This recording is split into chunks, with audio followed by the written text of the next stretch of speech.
Morning, this is Peggy at Jean Lee Dolls. I've had a request to show how to stitch fingers for dolls, and here I've just drawn a great big finger, and I actually stitched around it in some really dark thread. And as you're going around the end of the finger, when you get up to about this part of the finger, then you take a couple of stitches and you stop your machine, lift your pressure foot and turn your fabric, and then put your pressure foot down, take a couple more stitches and then stop your machine, leave your needle in the fabric so you can turn your fabric and you won't lose place of where you are. But this way, using the very smallest stitches that your machine will make, you can sew a little tiny finger. Now I have actually sewn a hand here, and right at the base of the fingers, right here, you actually want to do 2 or 3 stitches. 3 is best, 2 is okay, as long as you double back at least one time. So you come around here, do 2 or 3 stitches, and then double back and lock them, and then go back this way again, stopping between each stitch so that you can count them, don't go too far, and then come back up around and go up this finger till you get to the tip of your finger. And that's what you do all the way around every one of your fingers and between them. And you can see that I've got the stitches locked between each of these fingers. I haven't locked it right here between the thumb, but there's plenty of room in there to turn them. And then I always use some fray stop. Aleene's fray stop is what I choose to use. There might be other fray stops out there. But then before I cut this out, I actually put a line of fray stop all the way around these stitches and then let it clear dry. Sometimes I let it sit overnight. And then I make sure that it's very, very dry before I cut, because there's not very much space down between those fingers, and you want that fray stop to lock in those fibers so that nothing tears in here. Okay, I hope that helps you to get to know how to sew fingers and makes your life a little easier. I'll do another video on how, after I get my fray strap on there and it gets dry, I'll do another video and show you how to actually clip between these fingers and how to turn these fingers so that you can open them up right side out and stuff them. Okay, thanks for stopping by today. Please subscribe so you'll know next time I do a video, and leave comments for other things that you'd like to learn. Bye! Hi there, this is Peggy from Jean Lee Dolls Workshop. This is going to be the second tutorial on how to do fingers. I made one earlier today and my sewing machine started messing up and the video was blurry and it was just a ginormous failure, so I'm trying again here. You see we've got the fingers sewn, and I still had trouble with my sewing machine here, so I got some garbles here, but I have fray stopped over the top of it and between the fingers. I think you can see that okay. And the fray stop is all dry. I put it on the heater, turned the heater on so it dried pretty quick. So we can go ahead and try to do this today. First of all, you want to do is take your real sharp scissors and cut a 1/4 inch seam allowance around the whole outside of your hand. You sew it all around the top of the fingers.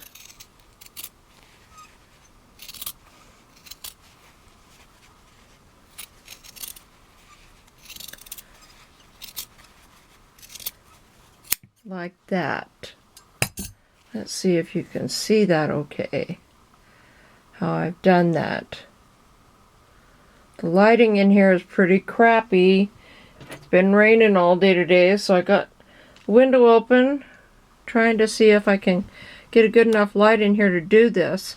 Now, what we're going to do is we're going to make a cut right down between each of these fingers, between our seams, right in the middle.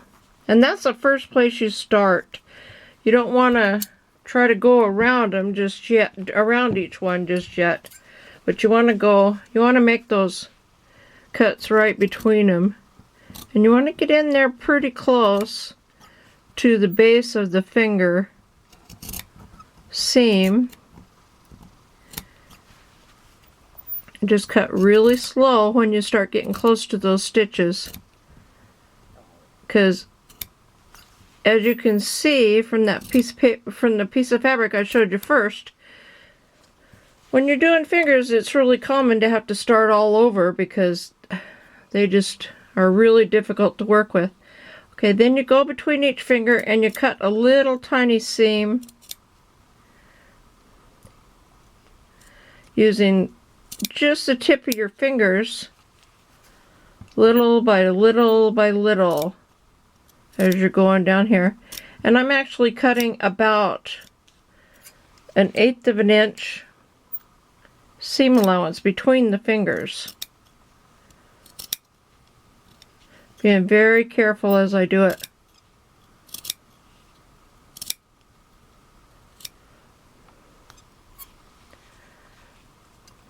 Trimming away that excess fabric. The one thing I can express to you when you're sewing fingers that is critically important is to just take your time. Don't force them. Don't be rough with them. Be as gentle as you can with them, because fingers really don't like to be pushed or bullied or hurried in any way. It just doesn't pay off. You'll wind up having to start again. And I know that because I've had to make many, many sets of fingers every time I make a doll with fingers. It's pretty difficult. And if you've never made fingers before, I would suggest that you draw a great big hand and try great big fingers first and start with that. Okay? Now, if I was making this doll and I was going to sell it or I was going to give it to one of my kids or my grandkids, I would not leave this on here. I'd go ahead and take the time to sew another hand and start all over. I would not leave that on there. There's 3 rows of stitches right here because my sewing machine, the tension kept messing up and left that garbled mess on there. But for the sake of saving time today and be able to do this tutorial, I'm going to go ahead and leave that on there just so that I can get this tutorial done today, so I can get it posted on YouTube for you guys. Okay, and here is my handy dandy turner. It's a barrel off of a pin that I've taken apart, and it's about 1/4 of an inch across for these size fingers. And then I have a crochet hook, and I'm going to use the blunt end of the crochet hook. What you do is you put your, whoop, this is on a fold. There's not an arm attached to that. So you put your turning tool inside there, and you go up in the first finger or the thumb as far as you can get up in there with it. Use the blunt end of your tool, and at the same time you're pushing down with the tool, you're pushing up with this hand. So you're actually forcing them to work together. And then you grab a hold of that, hold the finger in there, and then move your turning tool to the next finger and push it to the end. You do that all 5 fingers, very, very gently. Coax that up into the end as far as you can get it. If it doesn't want to go clear at the end, don't make it go clear to the end, because you'll be sorry. It'll poke a hole, it'll break a seam. You can force it out after you get it clear turned. You can go ahead and force it. Make it do it after you get the inside of it turned, or get the whole hand turned right side out. Okay, and there's the thumb. Now we have all the thumb and the fingers inside this hand. And you want to get your hemostats. I showed you these before in a different tutorial. These, oh, that's a pair of scissors. You don't want those. Hemostats. They use them, doctors use them for like tying stitches and stuff like that, grabbing things. Fishermen use them for tying flies. You can get them at bait shops. My pal Jan told me that's where she located hers. So if you can't find them at a pharmacy or a medical supply store, you can go to your local bait shop and fishing supply store and see if they have them there. These are about 6 inches long. They have a bite about 1.5 or 2 inches long. So you put them in there and you grab a couple fingers, or one finger, whatever you can, and turn it right side out. So I got one finger sticking out there. See if I can get a hold of another one in there. Oop. I don't want to get a hold of the skin of the hand, because then it won't turn.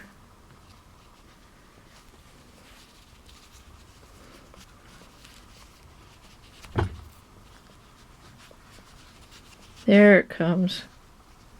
There it is. Just be real gentle with it.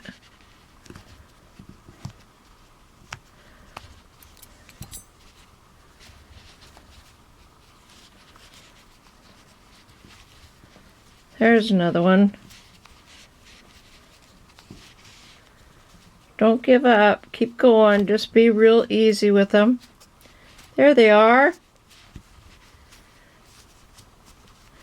And then spend some time and kind of move those seams and work with them and loosen them up, because they're going to be kind of stiff because of the fray stop. Kind of soften them up a little bit. And then use, I have a paintbrush. It's got a wooden handle. See, I've got a little shorter one here I can use. This is a little shorter one. This will be easier to see. You could use, anytime you can use wood to open up any fabrics or any fingers, it's better to do that, because wood isn't as hard on it. It's not as obtrusive as using metal. Just kind of work it around and roll those seams against that piece of wood and push the end of the fingers out, and just keep working them and keep working them. Gently, gently, gently, gently. Always being as careful as you can. Okay, and I'm going to keep working with these fingers and loosen them up a little bit more. And then I'll have one more tutorial that'll actually teach you how to stuff these little fingers and stuff the hands so that it looks just right. So, okay, thanks for stopping by. I appreciate you leaving your comments. I'd like to send a great big thank you out there to Christina, my pal, for requesting this tutorial, and hands up to you. Thanks for stopping by. There, this is Peggy at Jean Lee Dolls Workshop again. This is the final set of the series of how to do fingers. We've sewn them and fray stopped them, turned them right side out. And now I'm going to show you some little tips and tricks on how to stuff these little fingers and hands. Once again, we use the handy dandy hemostats, and I've spoke about them before. You take just a little wisp of the wool. This has been carded and it's nice and clean. Catch it in your hemostats and wrap it around your hemostats, so you're actually forming a little tube of it. And then I hang on to it with my left hand and then twist my hemostats going the same direction, so that it kind of ties up all those loose ends that are in there. on the outside of it, and then turn the hemostats back the other way just a little bit to get to open a little so you can get the hemostats out of there, and then grab it into the bite of your hemostats like that and put it into your first finger, put it clear to the very end, grab a hold of the back of it and open up your hemostats and pull it out. And there you got a little bit of wool in your finger. Put your hemostats back in there and just push it up just a little bit, a little bit. You don't want it to be real fat or real solid in there, but you just want it to be nice and firm. And the next finger, do exactly the same way. And I work all the way around all of the fingers, little by little by little. And then after they're as full as I want them, let me do a couple more fingers and then I'll show you.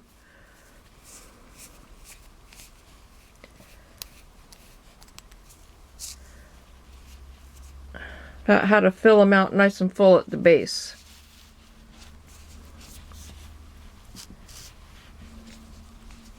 After you've done this a couple of times, you'll be able to tell about how fat your fingers and your thumbs are and how wide you want them to be, how full you want them to be. If you get them too full, then they kind of look like pancake hands.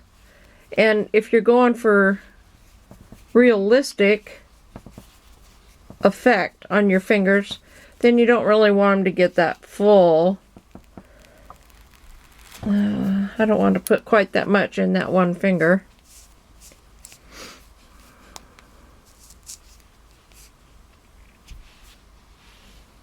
Okay, now this is the last finger I'm going to do on the tutorial, but I'm going to show you how to get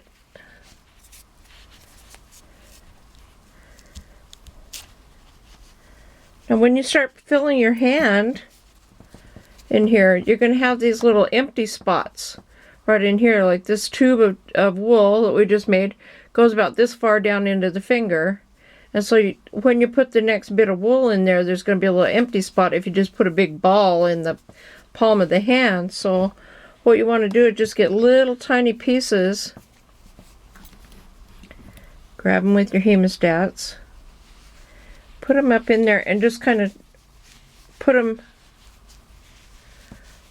right at the base of the fingers. Just tuck them in there so it kind of fills in that little spot.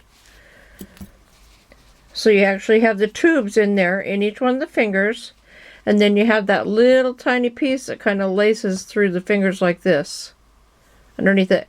And then you can go ahead and fill in the rest of the hand and up into the arm, and that'll give you really nice looking hands that aren't real lumpy, don't look like pancake fingers.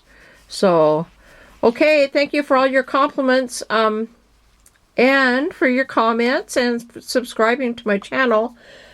I think the next video I'm going to do is how to sculpt a belly button. So appreciate you coming by. Thank you so much. Bye.